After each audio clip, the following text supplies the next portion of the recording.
What's good, y'all? I ain't gonna lie. It's been a good past 3 days. You know what I'm saying? We've been recording and uploading. Today, I want to teach you guys how to save money. And I'm going to add strategy to this video because I feel like a lot of times creators come on and we have a bad habit of just, telling you to save money, but not really giving you the blueprint or exact steps or tips on how you may be able to realistically do it. You know what I'm saying? Basically, what I'm saying is we make it sound good, but how do you really do it? So, step one, stop using your 9 to 5 money for fun. This is something that I have started to do more recently.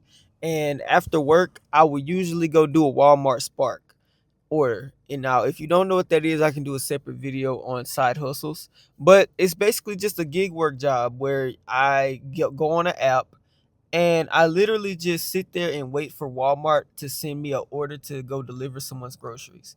So after I got off work yesterday, I got a $34 order to go deliver someone's groceries, and all they had was some water and like 3 grocery bags. You know what I mean? Simple little order got me an extra $34. Now I know that doesn't sound like a lot, but think about it like this: if you spend $20 every day out of a month, that's $600. So imagine if you can make $20 after your 5 day work week every day. So 20 times five, that's $100. If you have an extra $100 every week, that's $400 in a month.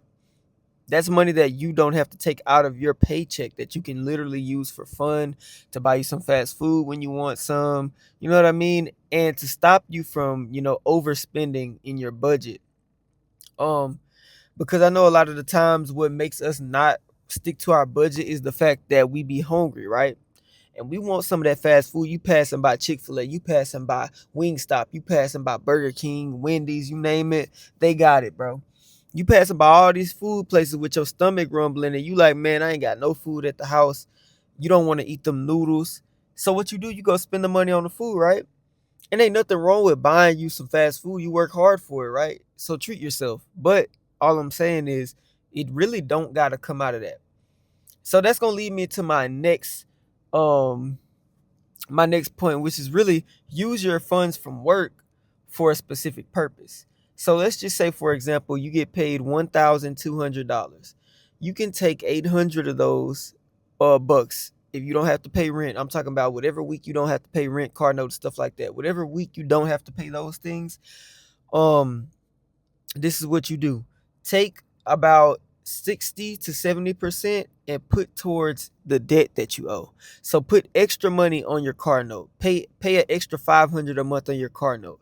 That way by the end of the year, you probably put up an extra 6,000, and then maybe in 2 years you can literally pay that car off and not have that $500 car note anymore, or that $300 monthly car note anymore. You know what I mean? Or you can take that $500, put it towards paying off your cell phone. A lot of us have a cell phone plan that's literally like $1,000 for your phone, right? Put it towards paying that off. Or if you have something like a couch that's on a payment plan from Rent a Center, a bed, whatever you have that's on a payment plan, use your check to from your 9 to 5 to actually pay that off so that you can get it out of the way. And then use your Walmart Spark or your DoorDash, your side hustle money. Use that to fund whatever actual activities that you want to enjoy in the week. And I feel like once you get used to doing that and you make it a habit and a routine, um, a lot will change in your finances, because really this is all about taking control of your finances, so that way they don't take control of you. Because if you don't tell your money what to do, then you're gonna be looking up after you spent money on this and that and this and that, and you're gonna be wondering where your money went. You're gonna be looking at your account like, what can I do? But you can't do anything because you're considered broke now. You are paycheck to paycheck, right? So you need to tell your money what to do before it tells you what you can't do. That's what I'm trying to get you to understand. All right. So moving on to my next point, which is gonna be um giving, right? Stop giving your money to people who say that they're going to pay you back and they never pay you back, right? I got some friends, and oh my goodness, excuse me. I got some friends that I'm cool with, bro. I've been cool with for the longest time, right? And they, you know what I'm saying, they don't really have um their lives together as much as I do. And I'm not saying that to be arrogant. I'm just saying there's some things that they could do better that would prevent them from coming to ask me for money, right? For example, drinking. That's not necessary. You spending $10 on a six pack every week or twice out of the week, that's 20, 40, 60, $80 in a month that you spent. And now you come to ask me for $20 here and there. Like, basically you're making me fund your habit. So I'm a Christian, right? I believe in giving. But I want you to understand something. If you're in debt, you cannot give. And that's a pill that I have to swallow, like family included. You can't give out of something you don't have. Because truth be told, the Bible teaches us that whoever like if you borrow money from somebody, then you are their slave.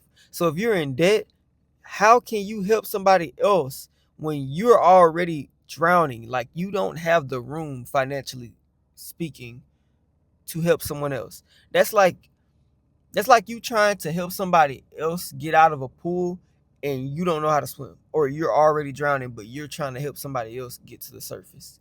That makes no sense.